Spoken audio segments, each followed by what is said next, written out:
దొంగతనం చేసిన వాళ్ళెవరైనా క్రైమ్ సీన్లో క్షణం కూడా ఉండరు. ఓ ఖతర్నాక్ మాత్రం చోరీ చేసిన తర్వాత పోలీసుల్ని నీడలా వెంటాడతాడు. తన కేసుపై ఖాకీలు ఎలా దర్యాప్తు చేస్తున్నారో దగ్గరుండి గమనిస్తాడు. ఎలాంటి ఆధారాలు దొరుకుతున్నాయో తెలుసుకుంటాడు. ఆ కిలాడి దొంగ ఓ భారీ చోరీ చేసి హైదరాబాద్ పోలీసులకు సవాల్ విసిరాడు. మరి ఆ కేసును పోలీసులు ఎలా టేకప్ చేశారు? ఆ ఘరానా దొంగకు ఎలా చెక్ పెట్టారు? ఇదే ఇవాల్టి క్రైమ్ ఫ్యాక్టర్. కోటి రూపాయల బంగారం చటుక్కున మాయమైంది. ఏమైందో తెలియదు, ఎవరు పట్టుకుపోయారో అర్థం కాలేదు. ఆ వ్యాపారి లబోదిబోమన్నాడు. మీరే కనిపెట్టాలంటూ పోలీసుల్ని వేడుకున్నాడు. అసలేమైంది? బంగారం ఎలా మాయమైంది? 25 ఏళ్ల ప్రశాంత్ వరంగల్ జిల్లాలో ఓ బంగారం వ్యాపారి దగ్గర పనిచేస్తున్నాడు. తరచూ హైదరాబాద్ వస్తూ ఉంటాడు. ప్రముఖ బంగారం షాపుల నుంచి హోల్సేల్ రేట్లకు నగలు కొంటుంటాడు.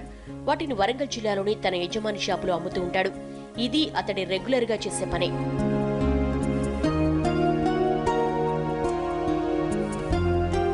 ఓ రోజు ప్రశాంత్ హైదరాబాద్ వచ్చాడు. 4-5 ప్రాంతాల్లోని షాపుల్లో నగలు కొన్నాడు. ఉదయం నుంచి మధ్యాహ్నం వరకు తిరుగుతూనే ఉన్నాడు. సాయంత్రం ఉప్పల్ బస్టాండ్ లో నిద్రమత్తులోకి జారుకున్నాడు.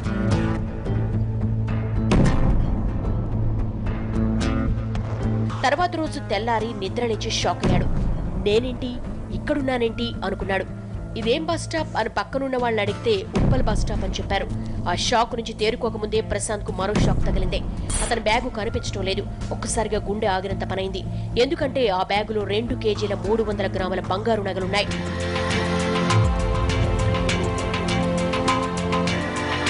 ఆ బ్యాగ్ ఏమైంది? ఎవరెత్తుకుపోయారు? ప్రశాంత్ కు నిద్రమత ఒక్కసారిగా వదిలిపోయింది. చుట్టూ చూశాడు. అంతా వెతికాడు.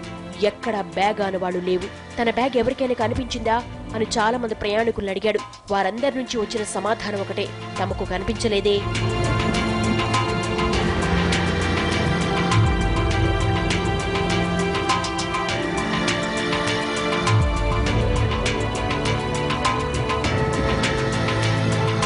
అరగంట పాట అంతా తిరిగాక విషయం అర్థమైంది. తన దగ్గర నుంచి ఎవరో బంగారు నగలు కాజేశారని గ్రహించాడు. గగ్గోలు పెడుతూ పోలీసులను ఆశ్రయించాడు. 2 కేజీల 300 గ్రాముల బంగారు నగల్ని ఎవరో కొట్టేశారని పోలీసులకు చెప్పాడు. ఖాకీలు షాక్ అయ్యారు. అతను చెప్పింది నమ్మలేకపోయారు. నిజమేనా అని ప్రశ్నించారు. అమ్మ తోడు అంటూ నగల తాలూకు బిల్లుల్ని చూపించాడు. వాటిని చూసిన పోలీసులు నిజమే అనుకున్నారు. అన్ని నగలు ఎలా పోగొట్టుకున్నావయ్యా? అంత అజాగ్రత్తగా ఉంటే ఎలా అని మెత్తగా మందలించారు. మధ్యాహ్నం మద్యం తాగడంతో మత్తొచ్చేసిందన్న ప్రశాంత్ ఉప్పల్ బస్టాండ్ లో నిద్రొచ్చేసిందని చెప్పాడు. తాను నిద్రపోతున్నప్పుడు ఎవరో నగల సంచిని ఎత్తుకుపోయారని వివరించాడు. వివరాలతో కేసు నమోదు చేశారు పోలీసులు.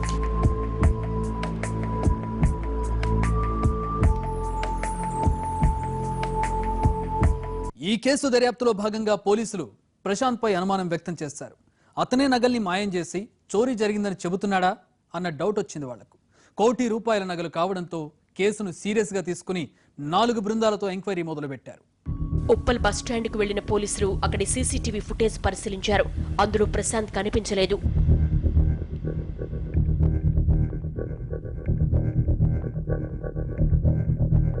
ప్రశాంత్ ను లోతుగా ప్రశ్నించిన పోలీసులు ఎక్కడ మద్యం తాగావు, ఎక్కడెక్కడ తిరిగావో చెప్పమన్నారు. ప్రశాంత్ తానెవరో, హైదరాబాద్ ఎందుకు వచ్చాడో చెప్పాడు.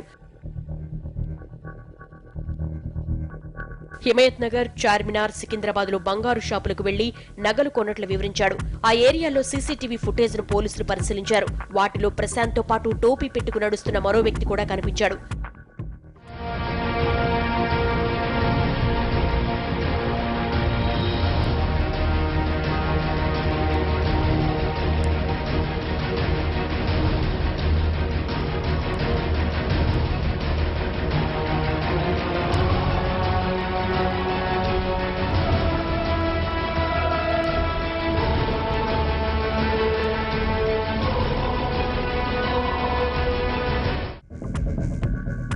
టోపీవాలాతో ప్రశాంత్ నవ్వుతూ మాట్లాడే దృశ్యాలు సీసీ ఫుటేజ్ లో ఉన్నాయి.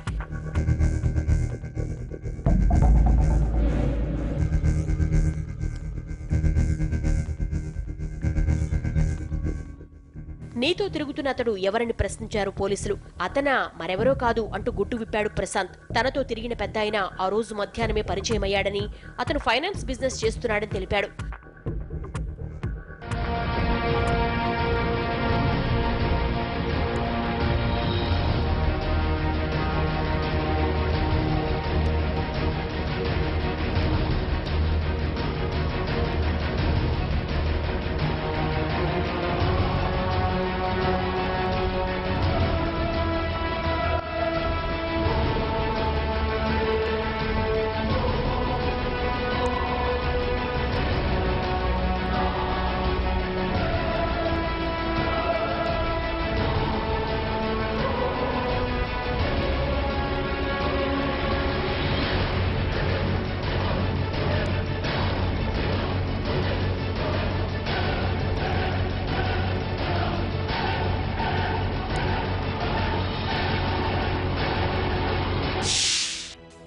పోలీసులకు డౌట్ వచ్చింది. నీతో పాటే అతడు ఉప్పలొచ్చాడా అని అడిగారు. అతను తనతో రాలేదన్న ప్రశాంత్ ఇద్దరం మధ్యాహ్నం మధుశాల బార్లో మద్యం తాగామని, ఆ తర్వాత ఎవరిదారిన వాళ్ళు వెళ్లిపోయామని చెప్పాడు. పోలీసులు వెంటనే ఆయా ప్రాంతాల్లో సీసీటీవీ కెమెరాల దృశ్యాలు పరిశీలించారు. బార్లో సీసీ ఫుటేజ్ చెక్ చేశారు. అందులో మందు తాగుతున్న ప్రశాంత్ టోపీవాలా కనిపించారు.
పోలీసులకు కీలక ఆధారాలు దొరికినట్లయింది.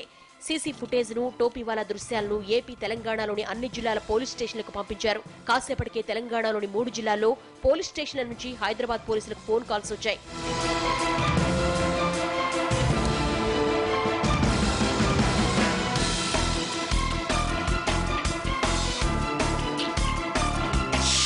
అప్పుడు తెలిసింది ప్రశాంత్ తో తిరిగింది ఓ ఘరానా దొంగని, అతని పేరు చిన్నారెడ్డి అని.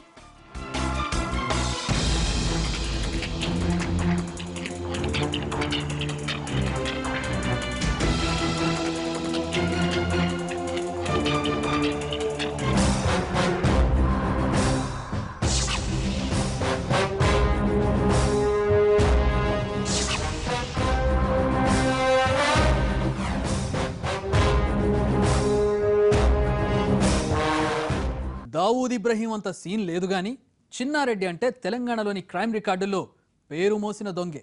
అంతకంటే చెప్పుకోవాల్సిన విషయం ఇంకొకటి ఉంది. ఒకప్పుడు అతను రైతు, పరిస్థితుల ప్రభావంతో ఖతర్నాక్ దొంగగా మారాడు.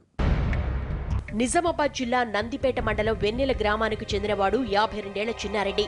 ఇతనికి చాలా మారు పేర్లున్నాయి. చిన్నయ్య, రాములు, శ్రీనివాస్ గౌడ్ ఇలా ఊసరవెల్లి రంగులు మార్చుకున్నట్లు అవసరాన్ని బట్టి ఇతని పేర్లు మార్చుకుంటూ ఉంటాడు.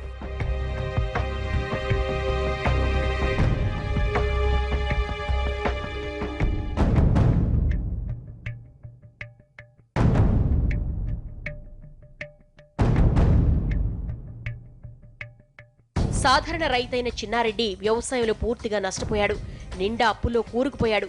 ఏం చెయ్యాలో తెలియక పురుగుల మందు తాగి ఆత్మహత్య చేసుకుందామనుకున్నాడు. అందుకు కూడా డబ్బులు లేని పరిస్థితి వచ్చింది.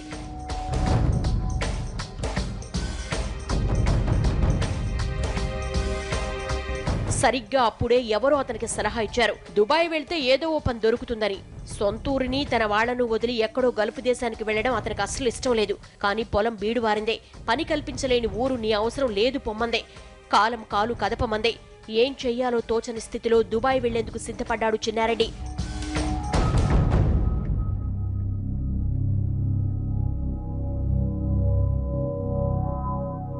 చాలా మందిలాగే అతడు కూడా మరిన్ని అప్పులు చేసి ఏజెంట్లకు లక్షలు సమర్పించుకుని దుబాయ్కి ప్రయాణమయ్యాడు. తన భార్య, పిల్లలు నందిపేట మండల కేంద్రంలో నివాసముండేలా ఏర్పాట్లు చేసి ఫ్లైట్ ఎక్కాడు.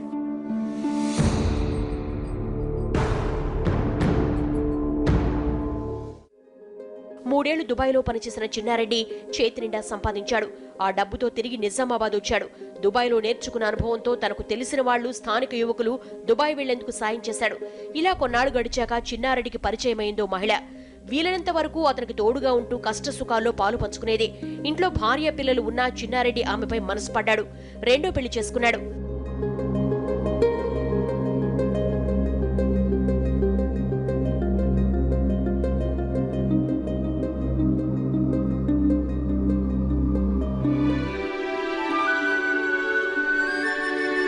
సముద్రాలైనా ఏదొచ్చుగాని సంసారాన్ని ఈదలేమంటారు కదా. మరి చిన్నారెడ్డి ఏకంగా 2 పెళ్లి చేసుకున్నాడు. ఆర్థిక సమస్యలు ఊరుకుంటాయా? వెంటాడి వేధించాయి. 2 ఇళ్లు 2 కాపురాలతో సతమతమయ్యాడు. దుబాయ్ నుంచి తెచ్చుకున్న లక్షలు ఐసు ముక్కలా కరిగిపోయాయి. పూర్వపు కష్టాలు మళ్లీ తలుపు తట్టాయి. చిన్నారెడ్డికి మళ్లీ జీవితంపై విరక్తి పుట్టిందే. ఈ రోజు నీతిగా బతికేవాడికి మంచి రోజులు లేవనుకున్నాడు. అడ్డదారుల్లో వెళ్లేవాళ్ల పని బావుందని భావించాడు. డబ్బు కోసం ఎన్నాళ్ళిలా జేబులు తడుముకోవాలి? లాభం లేదు. ఏదో ఒకటి చేసి లక్షలు కొట్టేయాలి అనుకున్న చిన్నారెడ్డి ఆ క్షణం నుంచి తన రూటు మార్చేశాడు. మాయ మాటలతో అమాయక జనాన్ని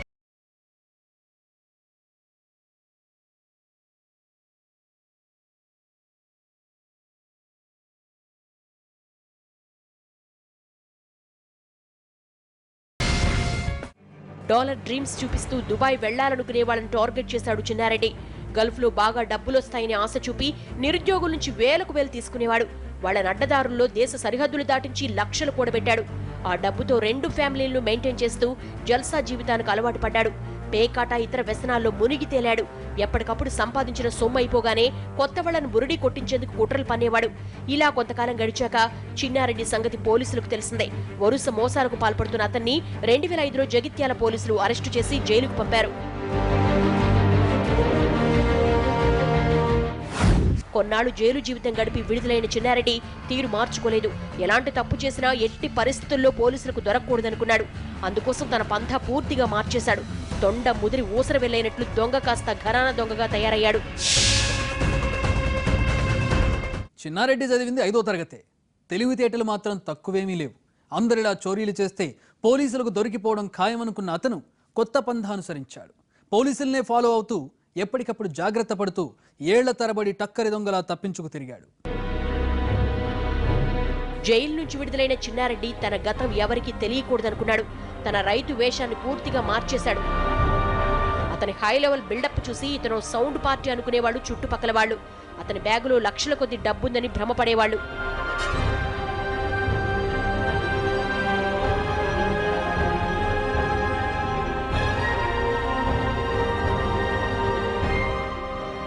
సెకండ్ ఇన్నింగ్స్ లో తొలిమెట్టుగా పండించిన పంటల్ని మార్కెట్ యార్డులకు తెచ్చే రైతుల్ని టార్గెట్ చేశాడు చిన్నారెడ్డి. ఎవరైనా రైతు తన పంట నమ్ముకొని డబ్బుతో కనిపిస్తే చాలు వెంటనే అతని పరిచయం చేసుకునేవాడు. మాటలతో బుట్టలో పడేసేవాడు. పక్కనే ఉన్న బారుకు తీసుకెళ్లి ఫ్రీగా మద్యం తాగించేవాడు. వద్దంటున్నా బలవంతంగా తాగించి మద్యం తెక్కే వరకు వదిలేవాడు కాదు. ఆ సమయంలో చివరి పెగ్గులో సిగరెట్ ముసి మత్తు రసాయనాలు కలిపి తాగించేవాడు. అవి తాగిన వాళ్లు స్పృహ తప్పి పడిపోయేవాళ్లు. వెంటనే వాళ్ళ దగ్గరున్న డబ్బు సంచి తీసుకుని పరారయ్యేవాడు. ఇలా నిజామాబాద్, వరంగల్, హైదరాబాద్ లోని మార్కెట్ యార్డుల్లో చాలా రైతులు మోసం చేశాడు చిన్నారెడ్డి.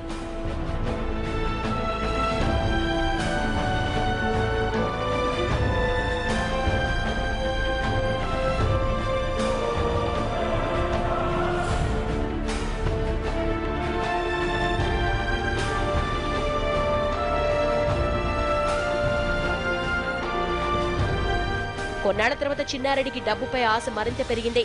రైతుల్ని దోచుకుంటే ప్రయోజనం లేదు. తన టార్గెట్ ఇంకా పెద్దగా ఉండాలనుకున్నాడు. బంగారాన్ని కాజేస్తే ఒక్కసారిగా లక్షలు సొంతమవుతాయనుకున్నాడు. అందుకోసం బంగారం వ్యాపారులు ఏజెంట్లపై దృష్టి సారించాడు. జిల్లాల నుంచి హైదరాబాద్ వచ్చే బంగారు షాపుల ఏజెంట్లు ఏం చేస్తున్నారు, ఎక్కడెక్కడికి వెళ్తున్నారు అని గమనించేవారు. ఎవరైనా నగలు డబ్బు తీసుకెళ్తున్నాడు తెలిస్తే చాలు వెంటనే వాళ్లతో దోస్తీ కట్టేవాడు. తాను ఫైనాన్స్ బిజినెస్ మ్యాన్ అంటూ కటింగ్స్ ఇచ్చేవాడు. ఒక్కసారి అతనికి షేక్ హ్యాండ్ ఇస్తే చాలు కట్టుబట్టలతో రోడ్డును పడాల్సిందే.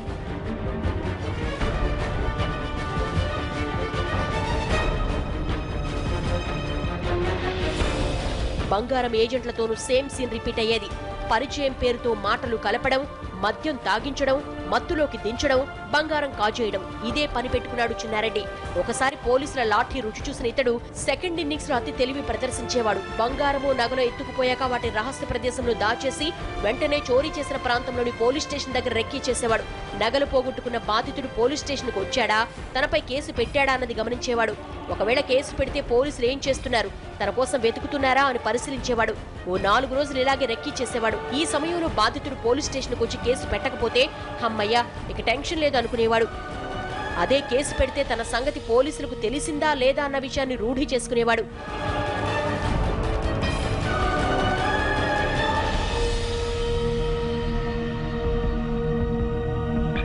ఎప్పుడైనా చోరీ జరిగిన ప్రాంతానికి పోలీసులు వెళితే చిన్నారెడ్డి కూడా అక్కడికి వెళ్లేవాడు. చుట్టూ ఉన్న జనంలో కలిసిపోయి ఏం జరిగింది, పోలీసులు ఎందుకు వచ్చారో అని వాళ్ళని అడిగేవాడు. వాళ్లేమో ఎవరిదో బంగారం పోయిందంట అని చెప్పేవాళ్ళు. మరి దొంగెవరో తెలిసిందా అని ఆరా తీసేవాడు. ఇంకా తెలియలేదని స్థానికులు చెప్తే అమ్మయ్యా అనుకునేవాడు. ఒకవేళ స్థానికులు ఎవరో పెద్ద మనిషంట బాగా తాగించి నగలు ఎత్తుకుపోయాడంట అని చెప్పారంటే చాలు కిక్కురు మనకుండా అక్కడి నుంచి ఎక్కేసేవాడు. పోలీసులకు తన ఆడవాళ్లు తెలిసిపోతున్నాయని భావించి మళ్లీ ఆ దరిదాపులకు వచ్చేవాడు కాదు. ఇంత పక్కాగా స్కెచ్ చేస్తూ ఉండడంతో చాలా కేసుల్లో చిన్నారెడ్డిని కనిపెట్టడం పోలీసులకు తలనొప్పిగా మారిందే. ఇతనిపై ఇప్పటివరకు నిజామాబాద్, కరీంనగర్, హైదరాబాద్ జిల్లాలో 13 కేసులున్నాయి.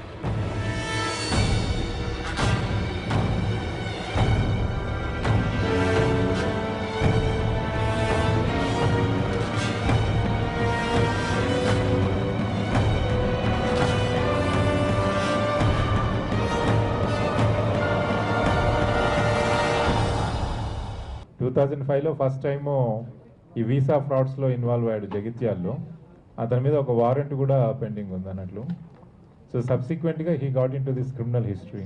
5వ తరగతి వరకు చదువుకున్నాడు కానీ పాలిష్డ్గా కనిపిస్తాడు. సో తర్వాత తెలివి బాగుంది అన్నట్లు.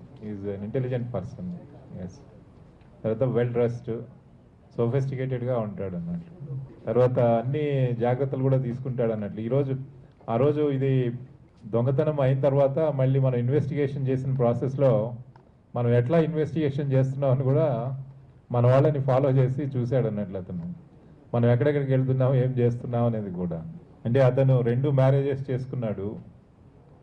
ప్లస్ ఇంకా అతని వ్యసనాలకు అలవాటు పడడంతో ఇది రకరకాల వ్యసనాలు ఉన్నాయి అన్నట్లు. అన్ని రకాల వ్యసనాలు ఉన్నాయి అతనికి. ఈ క్రైమ్ హిస్టరీ అంతా తెలుసుకున్న హైదరాబాద్ పోలీసులు ప్రశాంత్ నుంచి బంగారాన్ని ఎత్తుకుపోయింది కూడా చిన్నారెడ్డే కావచ్చని అనుమానించారు. ఆ దిశగా కేసు దర్యాప్తు చేపట్టారు. 1-2 చోరీలు చేసిన వాళ్లను పట్టుకోవడం తేలికే. చిన్నారెడ్డిలా వరుస చోరీలు చేస్తూ పోలీసులపైనే రెక్కి చేసే వాళ్ళను కనిపెట్టడం కష్టసాధ్యం. మరి ఈ కేసును పోలీసులు ఎలా టేకప్ చేశారు?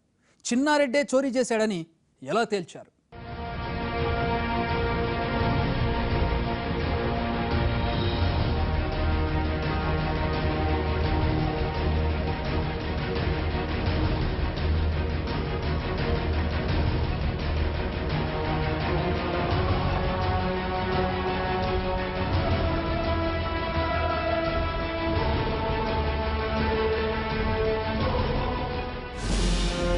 ఐదవ తరగతి చదివిన ఓ దొంగకే అన్ని తెలివితేటలుంటే పోలీసులకి ఇంకెన్నుండాలి? ఆధారాలన్నిటినీ ఉపయోగించి చిన్నారెడ్డిని వలపన్ని పట్టుకున్నారు పోలీసులు. అతనికి 4 తగిలించగా నిజం కక్కాడు. ఏం చేసింది, ఎలా చోరీ చేసింది మొత్తం బయటపెట్టాడు.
అసలు ఆ రోజు ఏం జరిగిందంటే, చిన్నారెడ్డి సికింద్రాబాద్ బస్టాండ్లో తిరుగుతుండగా ప్రశాంత్ బస్సు దిగాడు. తన ఓనర్తో బంగారం నగల కొనుగోళ్లకు సంబంధించి ఫోన్లో ఏదో మాట్లాడసాగాడు. చిన్నారెడ్డి దొంగచాటుగా ఆ మాటలు విన్నాడు. ప్రశాంత్ను ఫాలో అయ్యాడు. బంగారు నగల కోసం ప్రశాంత్ హిమయత్ నగర్, చార్మినార్, సికింద్రాబాద్ లో గోల్డ్ షాపులకు వెళ్లాడు. ఇదంతా గమనిస్తూ ప్రశాంత్ వెనకే నీడలా వెళ్లాడు చిన్నారెడ్డి. ప్రశాంత్ బ్యాగులో భారీగా నగలున్నాయని గ్రహించిన చిన్నారెడ్డి మధ్యాహ్న సమయంలో అతనికి పరిచయమయ్యాడు. మనలాంటి బిజినెస్ మ్యాన్లకు టైమే దొరకదు, ఎప్పుడూ ఏదో ఓ పని ఉంటూనే ఉంటుంది అంటూ మాటలు కలిపాడు. రండి, అలా హోటల్కెళ్లి బిర్యానీ తింటూ మాట్లాడుకుందాం అన్నాడు. తాను టిఫిన్ లేటుగా తిన్నానని, ఆకలిగా లేదని చెప్పాడు ప్రశాంత్. పోనీ బార్కి వెళదాం, మండే ఎండలో మందు చుక్క గొంతులో దిగితే ఆ కిక్కే వేరు అంటూ రమ్మని పిలిచాడు. ఫ్రీగా మందిప్పిస్తానంటే తాగుడు అలవాటున్న వాళ్ళు వద్దంటారా?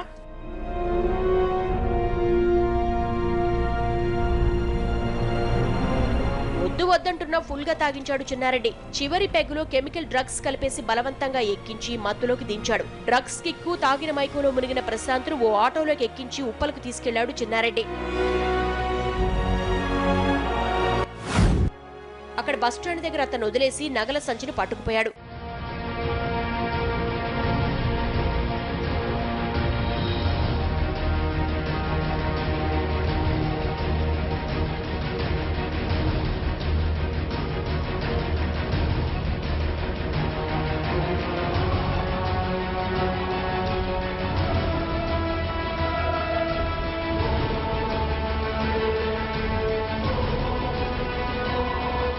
2 కేజీల 300 గ్రాముల బంగారు నగలు చోరీ చేసిన తర్వాత చిన్నారెడ్డి నిజామాబాద్ జిల్లా ఆర్మూర్కెళ్లాడు. నగల్ని తన ఇంట్లో దాచాడు. తర్వాత పోలీసులు ఏం చేస్తున్నారో గమనించేందుకు తన భార్యతో హైదరాబాద్ వచ్చి ఓ లాడ్జిలో దిగాడు. తర్వాత రోజు మళ్లీ నిజామాబాద్ వెళ్లాడు. అయితే లాడ్జ్ నుంచి ఆటోలో బయలుదేరిన చిన్నారెడ్డి జూబ్లీ బస్ స్టేషన్లో నిజామాబాద్ జిల్లాకెళ్లే బస్ ఎక్కాడు. ఇందుకు సంబంధించిన సీసీటీవీ ఫుటేజ్ దొరకడంతో పోలీసులు ఆ దిశగా దర్యాప్తు చేశారు. ఆటో డ్రైవర్ను ప్రశ్నించగా ఓ లాడ్జ్ దగ్గర తన ఆటో ఎక్కింది చెప్పాడు. ఆ లాడ్జికి వెళ్లి సీసీ ఫుటేజ్ పరిశీలించగా చిన్నారెడ్డి కదలికలు స్పష్టంగా తెలిసాయి. ఆ తర్వాత ప్రత్యేక పోలీసు బృందాలు నిజామాబాద్ జిల్లా వెళ్లి గాలించడంతో కేటుగాడు దొరికాడు. అతని నుంచి తాజా కేసుతో పాటు పాత కేసులకు సంబంధించిన బంగారాన్ని కూడా రికవరీ చేశారు.